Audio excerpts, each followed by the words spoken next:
भारत आत्मनिर्भर बन रहा है। मेक इन इंडिया के तहत भारत हर क्षेत्र में उन्नति कर रहा है। वही एक और खबर निकल कर आ रही है कि भारतीय नौसेना के लिए 3 और स्कॉर्पिन श्रेणी की पनडुब्बियों को खरीदने की चल रही प्रक्रिया के बीच परियोजना के लिए फ्रांसीसी साझेदार नेवल ग्रुप ने कहा कि इन नई पनडुब्बियों का युद्ध प्रबंधन प्रणाली भारत में भारत इलेक्ट्रॉनिक्स लिमिटेड द्वारा बनाया जाएगा और फ्रांस की वास्तुकला द्वारा समर्थित होगा। भारतीय नौसेना मझगांव डॉकयार्ड के साथ एक सौदे पर बातचीत कर रही है, जो इस साल के अंत तक अपनी पहली 6 नावें प्राप्त करने के बाद भारतीय नौसेना के लिए 3 और स्कॉर्पिन बनाने के लिए फ्रांसीसी नौसेना समूह के साथ साझेदारी करेगा।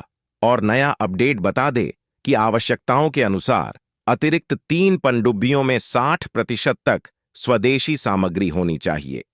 नेवल ग्रुप के कार्यकारी उपाध्यक्ष विंसेंट मार्टिनोट लागार्ड ने बताया, मौजूदा योजना के अनुसार पनडुब्बी का दिल, जो कि लड़ाकू प्रणाली है, फ्रांसीसी वास्तुकला पर आधारित भारत इलेक्ट्रॉनिक्स लिमिटेड का स्वदेशी होगा। यह स्वदेशी सामग्री की दिशा में एक बहुत ही महत्वपूर्ण कदम होगा।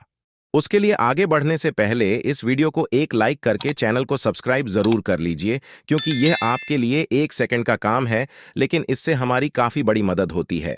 उन्होंने कहा कि मझगांव डॉकयार्ड्स लिमिटेड नौसेना समूह को पूरा भरोसा है कि समग्र परियोजना के लिए 60% स्वदेशी सामग्री हासिल की जाएगी। भले ही कार्यान्वयन डिलीवरी लक्ष्यों और गुणवत्ता आवश्यकताओं को ध्यान में रखते हुए उत्तरोत्तर किया जाएगा।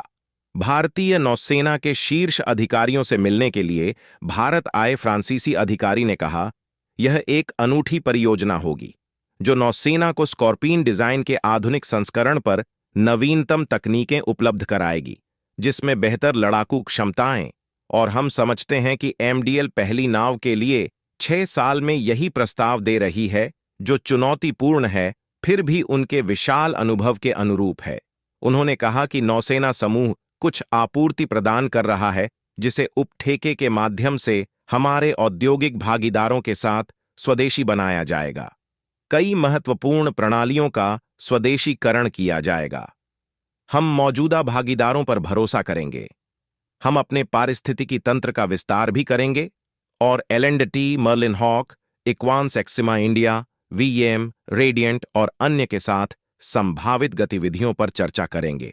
लेगार्ड ने कहा कि आपूर्ति का शेष हिस्सा एमडीएल की सीधी खरीद के तहत होगा, जिसके लिए शिपयार्ड अपने स्वयं के आपूर्तिकर्ताओं के साथ चर्चा कर रहा है, जिसमें बाद में स्वदेशी सामग्री के लिए भारतीय और विदेशी दोनों शामिल हैं।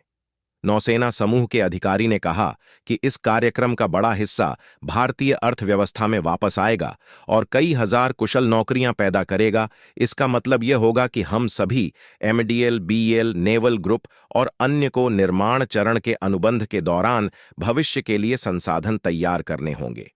लेगार्ड ने कहा कि यह भारतीय नौसेना द्वारा बेड़े को आत्मनिर्भर बनाने और इन हाउस संसाधनों और विशेषज्ञता के आधार पर भविष्य के लिए तैयार करने की एक अच्छी पहल थी।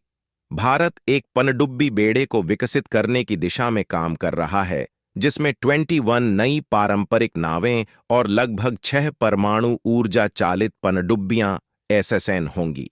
बढ़ते चीनी और पाकिस्तानी खतरों से सुरक्षा के लिए महत्वपूर्ण नई पनडुब्बियों के निर्माण में कमी और देरी को दूर करने के लिए भारत ने रक्षा अधिग्रहण परिषद की मंजूरी के बाद 2023 में फ्रांसीसी नौसेना समूह के समर्थन से एमडीएल द्वारा निर्मित 3 और स्कॉर्पिन पनडुब्बियों को प्राप्त करने का फैसला किया।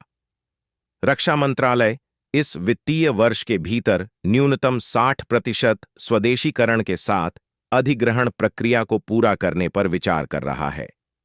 पनडुब्बियों में उच्च स्वदेशीकरण सामग्री की योजना भारत को क्षेत्र में पनडुब्बी निर्माण के केंद्र के रूप में विकसित करने और निर्यात के लिए आधार तैयार करने के लिए बनाई गई है।